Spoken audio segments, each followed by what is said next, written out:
इनके रहित रहते हैं। ज्ञान धर्म भी घटे तो वहाँ को भी अभाव तो लागे। ऐसे का ज्ञान धर्म घटता है तो उनको अभाव ता लगता है। ज्ञान धर्म भी घटे तो वहाँ को भी अभाव तो लागे। देखो यदि महापुरुष फरमाए कि उनका ज्ञान धर्म घटता है ना तो अभाव ता लगता है। जैसे सनकादि जी को पर पार्षद ने अंतराय करी कि नहीं तुम अंदर नहीं जा सकते, तो उनको अभाव ता लगा, इसलिए उन्होंने उनको श्राप दे दिया था। इसलिए उन्होंने उनको श्राप दे दिया। तो देखो सनकादिका का धर्म में पार्षदा अंतराय करी तो वहाँ के भी उपजन भई। पार्षद सनकादिक कितने ऊंचे माने जाते हैं। सनकादिक जो कभी संसार में लिपाए मानने पर उनको भी उपजन आ गई कि हमारे में अंतराय कर दी, अंतराय कर दी। और वह बिरिया अभाव तिलागी, यानी कि जब भक्ति माने उसका ज्ञान धर्म घटता है तो उसको बुरा लगता है, तो उन्होंने वहाँ श्राप दे दिया। बाकी पार्षद तो बड़े ऊंचे माने जाते हैं पर उन्होंने वहां भी श्राप दे दिया। तो राम जी को तो महापुरुष फरमा रहे हैं कि वह विद्या अभावती लगी। और वो कनिष्ठ सोही स्त्री की भक्ति, कनिष्ठ मतलब कि नीची भक्ति, यानी चूड़ा पे यानी थोती भक्ति नकल की। कनिष्ठ का मतलब तो बिल्कुल ही नकली है, बिल्कुल ही नीची है। और असली राम जी को भजन सिर नहीं, यानी असली राम जी का भजन सिर पे नहीं है। ताते भक्ति भजन बिना विधवा स्त्री को चूड़ो कहिए हैं।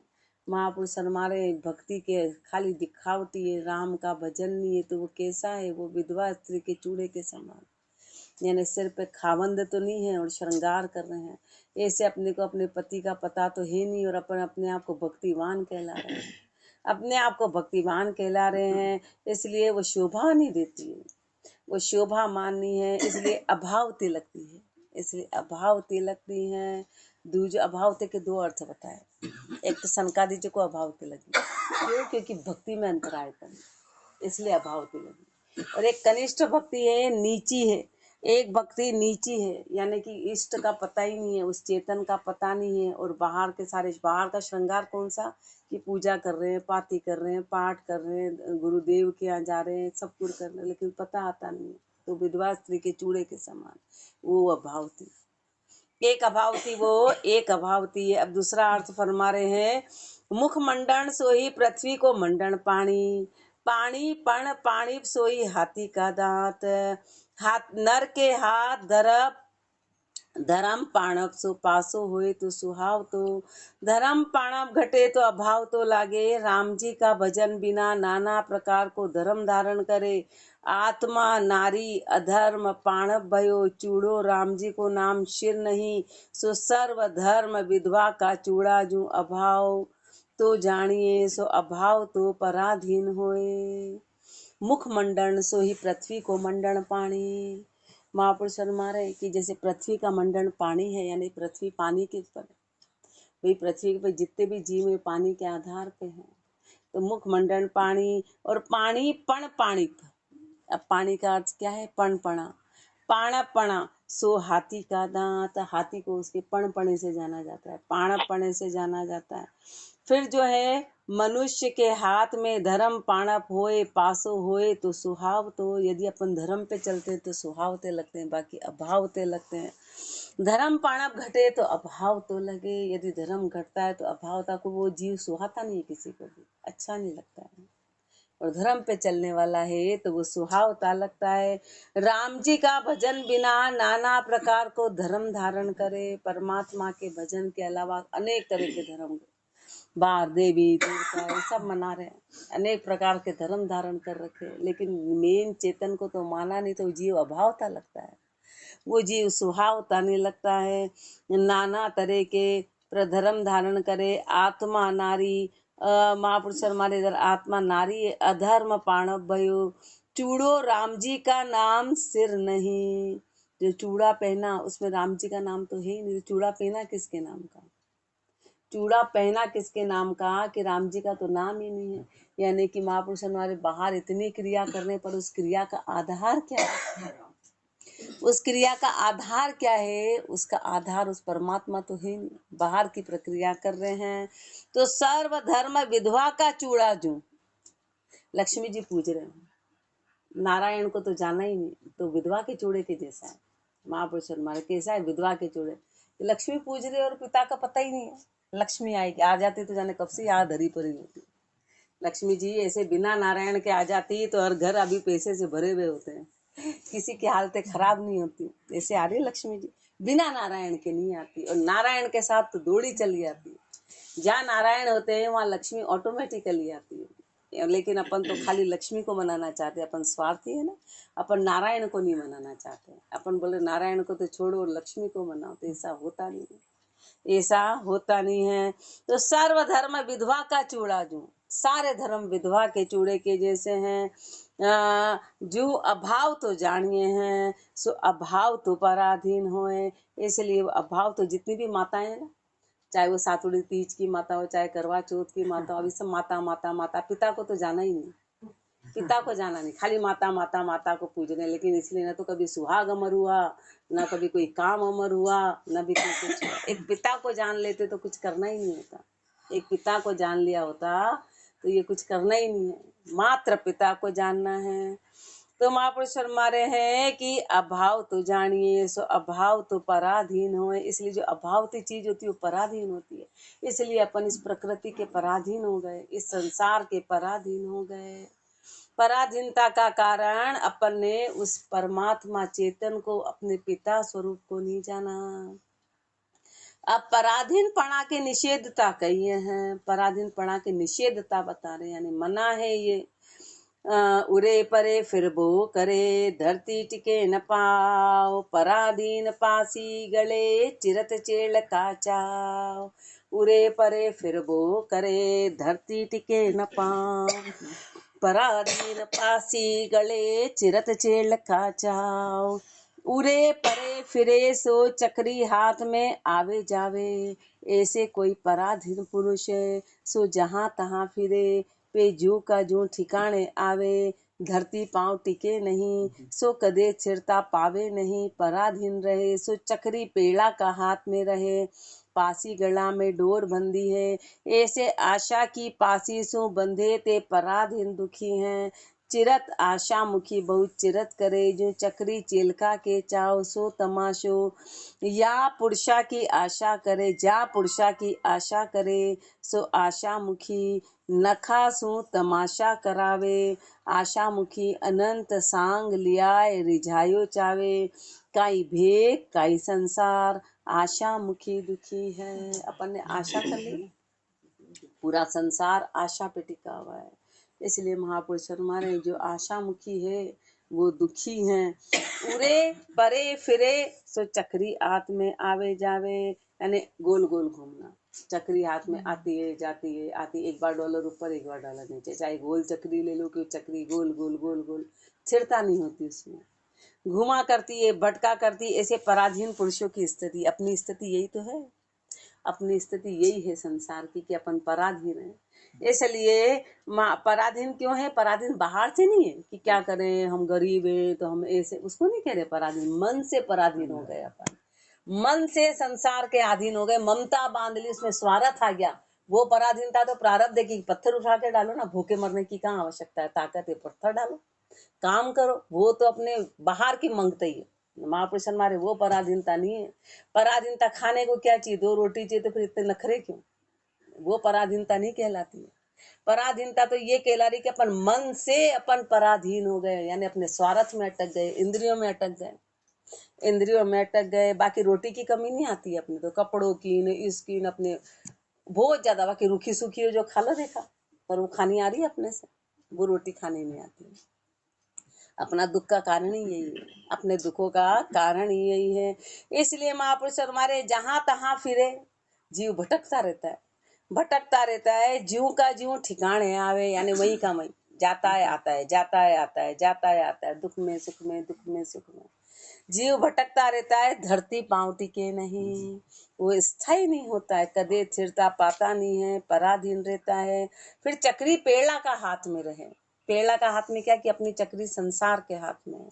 जैसा जैसा संसार में होता है अपन उनके अनुसार घूमते हैं घूमते हैं घूमते हैं, चक्री दूसरे के हाथ में रहती है, घूमे जाती घूमे जाती घूमे जाती। ऐसे अपन ने संसार से आशा बांध रखी है, इसलिए अपन संसार के अनुसार भटक रहे हैं, संसार के अनुसार। पासी गला में डोर बंदी है, ऐसे आशा की पासी सु बंधे तो पराधीन दुखी रहे। ऐसे आशा की पासी से बंधे हैं तो पराधीन रहते हैं, दुखी रहते हैं।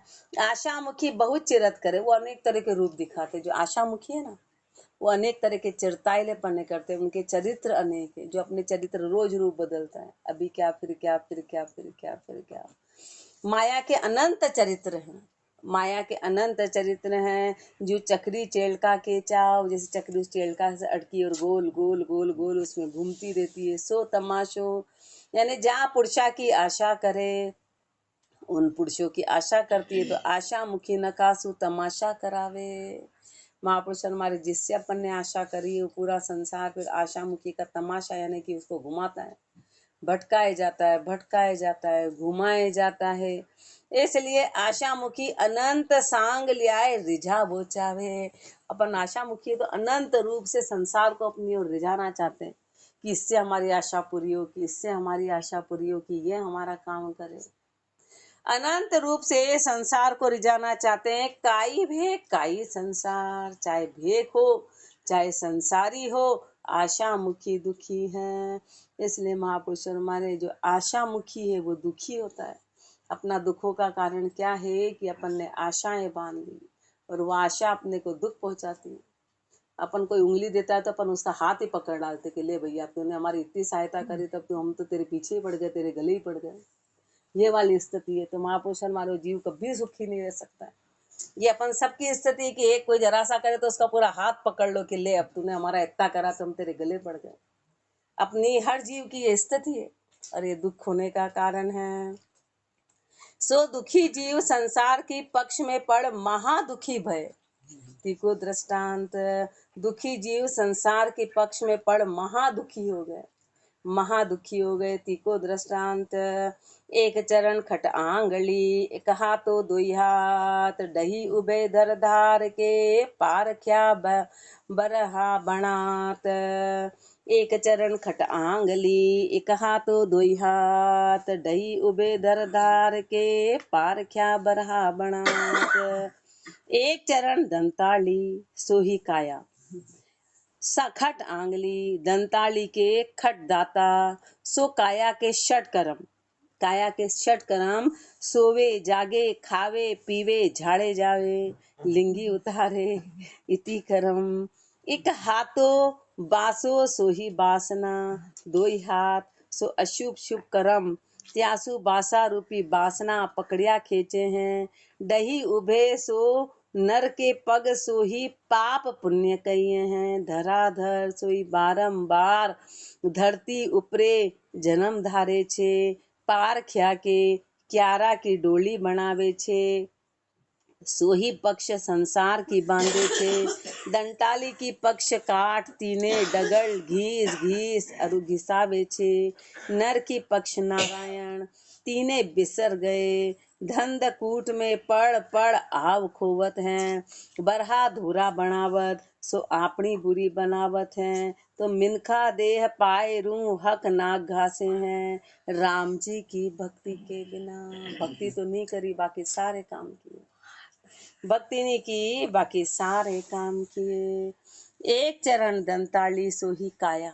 अब काया का उदाहरण दे रहे हैं। अब जैसे दंताली की 6 वो नीचे उसका 6 भाग होता है, ऐसे महापुरुष और हमारे दंताली के 6 पास दांत होते हैं, ऐसे काया के 6 कर्म है। अपन उन 6 कर्मों में उल्टे अटके हुए हैं। सोते हैं, जागते हैं, खाते हैं, पीते हैं, झाड़े जाते हैं। खाया पिया सोया, बस झाड़े जाओ, बस यही काम करते हैं, इसी की करते हैं। अभी सुबह उठे भोजन की सोचेंगे, फिर सुबह का भोजन किया तो दिन में सो जाएंगे, फिर दिन में भोजन कर लिया सो गए, फिर शाम की सोचेंगे, फिर सुबह बोलेंगे वो हो कब्जी है कि कैसे है कि बस ये की पूरे दिन भर 24 घंटे शरीर की प्रक्रिया, 24 घंटे इसी से। इससे बाहर कभी निकले ही नहीं, इससे बाहर कभी निकले ही नहीं। सोवे जागे खावे पीवे झाड़े जावे, लिंगी उतारे इति कर्म। फिर एक हाथों बासो सोही बासना। अब उसके ऊपर एक हत्ता होता है, वो बासना है। सो 2 ही हाथ, फिर उसके 2 भाग होते हैं, उसको दोनों हाथ से पकड़ते हैं ना, ऐसे दोनों भाग में बटी होती है, यानी शुभ और अशुभ कर्म। शुभ और अशुभ कर्म में त्या बासा रूपी वासना पकड़िया खींचे हैं। फिर उस जो लकड़े से उसको खींचा जाता है, ये दंताली को चारों, ऐसे वासना से, उस वासना के कारण जीव खिंचाए जा रहा है। डही उबे सो नर के पग सोई पाप पुण्य कहिए हैं, यानी कि दो, यानी कि पाप और पुण्य धराधर बार बार धरती ऊपरे जन्म धारे से दंताली को बार बार यूं खींचते हैं ना, ऐसे अपना जीव का खिंचाव है पाप और पुण्य। पाप और पुण्य के कारण जीव खिंचाए जा रहा है पारख्या सो क्यारा की डोली बनावे छे। जैसे क्यारे की डोली बनाते हैं, ऐसे क्या करते हैं कि पक्ष संसार की बांधे छे, संसार की डोली बना डाली। संसार के पक्ष में हो गए दंताली की पक्ष काठ। अब जो तंताली है वो लकड़ी की बनती होती है, तीने डगल घीस घीस और घिसावे छे, वो लकड़ी घिसाते घिसाते घिसाते घिसाते घिसाई जाती है। और नर की पक्ष नारायण, उधर तो लकड़ी है, इधर नर की पक्ष नारायण है, तीने बिसर गए, उसको तो अपन भूल गए, उसको तो अपन भूल गए। धंधकूट में पढ़ पढ़ आव खोयत हैं, धंधकूट में पढ़ पढ़ के सारी उम्र खो दी, सारी उम्र खो दी है, सारी उम्र को ऐसे ही कर दिया। बरहा धोरा बनावत सो अपनी बुरी बनावत है, बरहा धोरा बनावत ढेर लगा देते ना, ऐसे अपनी बुरी बना ली अपन ने अपनी बुरी दिखा दी। मिनखा दे पाए रू हक नाक घासे हैं, मनुष्य जन्म मिला और खाली अपने आप की घिसई संसार में कर रहे हैं, अपने आप को संसार में घिसे जा रहे हैं। राम जी की भक्ति के बिना, राम जी की भक्ति तो करी नहीं, राम जी की भक्ति तो करी नहीं, उसके अलावा बाकी संसार के सारे काम कर रहे हैं, सारे कामों में अटके हैं। ऐसे भक्तिहीन जीव त्याको उसर हृदय है, त्यों राम जी को ज्ञान दीजिए नहीं। महापुरुष हमारे ऐसे को राम जी का ज्ञान देना नहीं। जिसका भक्तिहीन जीव सरलापन बोले सब में आत्म बैठा है, सब पे दया करो, महापुरुष बोलते नहीं, दया अलग चीज है हृदय से, लेकिन ऊपर से दया नहीं करनी है। महापुरुष तो साथ ही छोड़ने का बोलते कि इसे का साथ ही नहीं करना है। अपने को कुशन केस में बताते हैं कि उसको ज्ञान दीजिए, वो भेदभाव नहीं कहलाता है, क्योंकि जो लायक नहीं, पात्र नहीं है, तो पात्र का महत्व है, पात्र का महत्व है। ऐसे भक्तिहीन जीव त्याको हृदय उसो उसर, त्याको उसर हृदय है, त्याको राम जी को ज्ञान दीजिए नहीं, उसको राम जी का ज्ञान मत देना। तीखु दृष्टांत दुग्धा बल पैदा नहीं, सार शत्रु बल आदि, नर बल तहाँ दीजो मती, नर बल तहाँ बीजो मती, कर जब करतब जासी बाद। दुग्धा बल पैदा नहीं, सार शत्रु बल आदि, नर बल तहाँ बीजो मती, करतब जासी बाद। दुग्धा कहिए गऊ, तीको बल घास, सो जी भूमिका में घास निपजे नहीं। पशु अज्ञानी प्राणी भी त्यागे वास्ते विधि निषेध कर्म करे, सो महापशु विधि निषेध में भी समझे नहीं, सो कैसे हैं। सार कहिए वक्तर, तीको शत्रु सीसो, सीसो को बल सोर, और सोर की आदि सोरो खारड़ो कहिए हैं। तो जी खारड़ा रूपी हृदय त्या प्राणिया को छे, तहाँ घास भी नहीं होए, विधि निषेध धर्म में समझे नहीं, सो नर को बलनाज, वहां बीजो मतो, क्रिया बाद जाएली, क्रिया बाद जाएली। सो नर को बल नारायण को नाम, तहाँ उपदेश करिए नहीं। उसर भूमिका त्या को हृदय जे छटे, छे जठे बीज उगे नहीं, ज्ञान कयो थको बाद ही जाएगो। शुद्ध सार भूमि हृदय होए, जहाँ नाम नाज निभ जाए जे। महापुरुष हमारे ज्ञान की चर्चा वही करना जो समझे, मूर्ख के आगे मत करना, मूर्ख के आगे चर्चा मत करना। उदाहरण अपने को दे रहे हैं कि इधर तो गाय, और गाय क्या खाती है, गाय घास खाती है, गाय का जो बल है वो घास है, और जिस भूमिका में घास नहीं निपजती तो जो पशु अज्ञानी होता है ना, वो भी वहां नहीं जाता है, उसको पता है कि यहाँ घास नहीं है, वो भी वहां नहीं जाता है। लेकिन जो महापशु विधि निषेध में समझे नहीं, लेकिन अपन तो महापशु है कि अपन उन पशु जितनी भी अक्ल नहीं है, विधि निषेध में अपन समझते नहीं है, विधि निषेध में समझते नहीं है। सो कैसे एक है अपन, कैसे हैं महापशु। सार कहिए वक्तर, सार यानी वक्तर, ती को जो वक्तर यानी लोहा होता, और जी को शत्रु सांशो जो है सीसो, और शीशों को बल शोर, उसका शत्रु शीशा होता है, शीशा उसको गला देता है, और शीशे का जो बल है वो शोर होता है। शीशा शोर बारूद के आधार पे, और शोर आदि शोरो खारड़ो कहिए हैं। और जो शोर है, सोरा है, वो खारड़ा कहते, बोलते हैं ना जहाँ पे खारा होता है वहां पे घास भी नहीं उगती है, जिस भूमि में खार होता है वहां घास भी नहीं उगती है। ऐसे महापुरुष फरमा कि जिस प्राणी का हृदय खारा होता है वहां घास, जैसे जो जमीन है वह घास भी नहीं उगती है, ऐसे जाको हृदय प्राणिया कुछ, ऐसा जीव का हृदय होता है। सो विधि निषेध धर्म में समझे नहीं, अपना जीव अपना जो हृदय है वो खाड़ा है, इसलिए अपन विधि निषेध धर्म में समझते नहीं, अपन उसमें समझते नहीं है। सो नर को बलनाज, भाई मनुष्य किसके आधार पे जीता है? अनाज के आधार पे।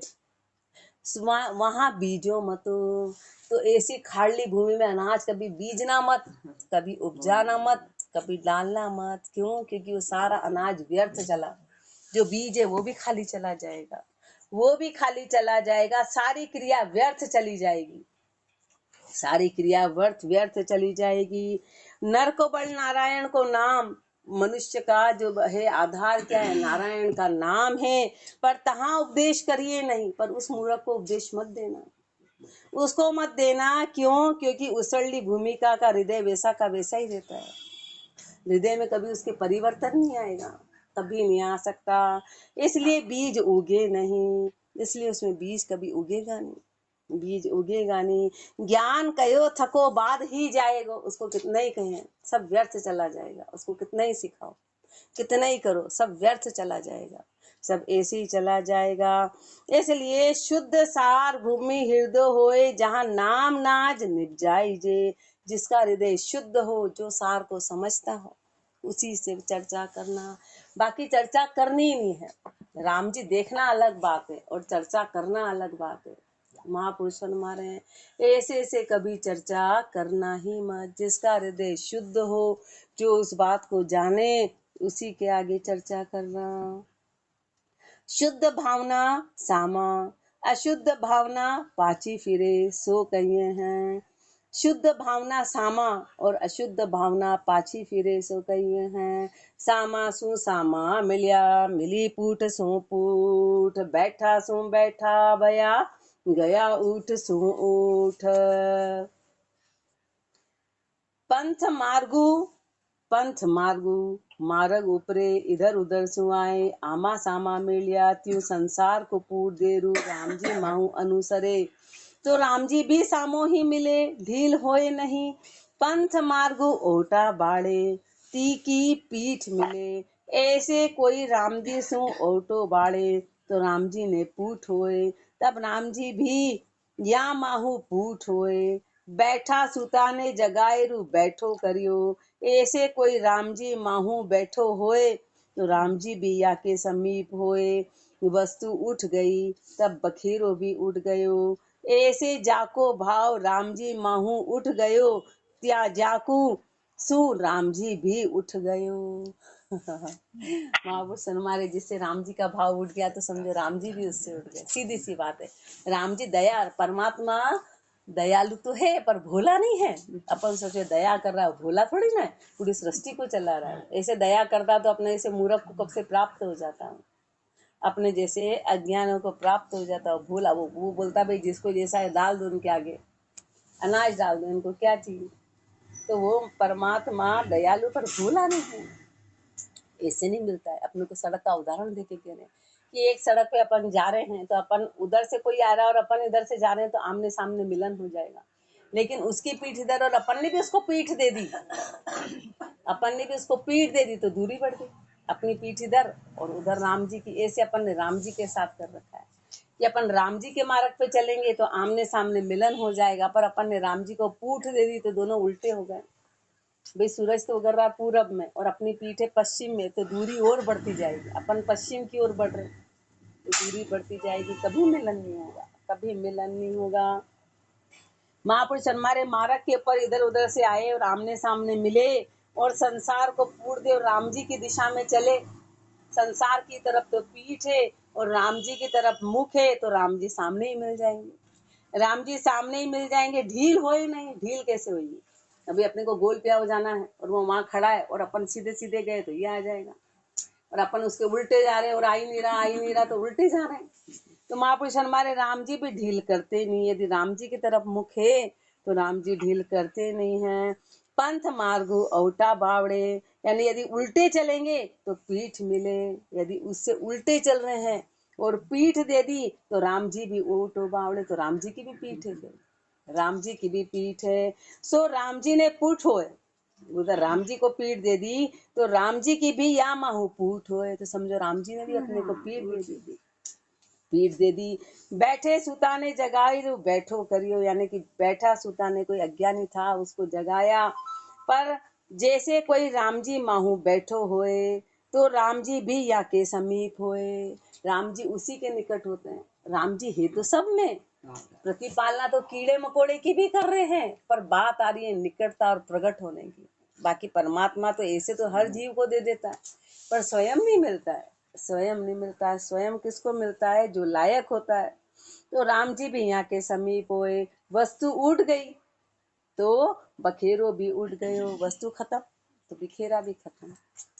राम जी ने पूठ दे दी, ऐसे जाको भाव राम जी माहू से उठ गयो, यानी अपना भाव राम जी माई से उठ गया तो राम जी भी उठ गयो। इसलिए मन की हर लहर काम करती है, मन में अपने जैसे विचार होते वैसी वैसी प्रकृति अपने को साथ देती जाती। ये पक्की बात है, ये पक्की बात है। अपन ने सोचा आज रहने दो रे, तो राम जी बोलता अब तू 4 दिन रहने दो। ये छोटी बातों से अपन इस बात को समझेंगे तो पता चलेगा। अपना भाव कुभाव है तो राम जी बोलते अब तू कुभाव ही रख, अब तू इसी में अटका रहे। अपने मन में कुछ ऐसा भाव है तो बोलता अब तेरे को चारों ओर वही लोग मिलेंगे जैसा तू है, अब तेरे को दूसरे नहीं मिलेंगे। ये पक्की बात है। ये तो राम जी का उठना ऐसे ही कि जो अपन करते हैं वो राम जी चारों ओर अपने वातावरण निर्मित कर देते हैं। अपन चाहे हम तो बुरे रहे और संसार अच्छा रहे तो ऐसा नहीं होता है। जैसे अपन है वैसे ही संसार रहेगा, वैसे ही संसार रूप रहेगा, तो उसको राम जी का उठना कहते हैं। कि जिधर अपन ने पीठ दी तो उधर पीठ ही पीठ मिलेगी, जिधर मुख दिया उधर मुख ही मुख मिलेगा। ये नियम है। जाके दृष्टांत कोई खोटी बने तब कहे मोसू मोमासु राम जी जातो रहो, तब खोटी बनी। खोटी बनी कुमति उपजी ऐसे बेमुख बहे, तब जीव खोटी गति को बहे और 84 में पड़े। महापुरुष हमारी जब खोटी बनती है ना तो बोले क्या करें, हमारी बुद्धि खराब हो गई थी, हम में से राम जी उठ गया था, हम में राम जी था ही नहीं। जब अपन कोई गलत काम करते हैं तो बोलते हैं हम में से राम जी चले गए थे, हमारी बुद्धि खराब हो गई थी। तो महापुरुष हमारे ऐसे कुमति उपजती है तो अपन राम जी से बेमुख हो जाते हैं। बेमुख हो जाते हैं तो फिर जीव खोटी गति को प्राप्त होता है, फिर नीची गति को प्राप्त होता है। सबसे नीची गति क्या है? 84 है। 84 में फिर गिरेगा, 84 के खाबड़े पड़ेगा।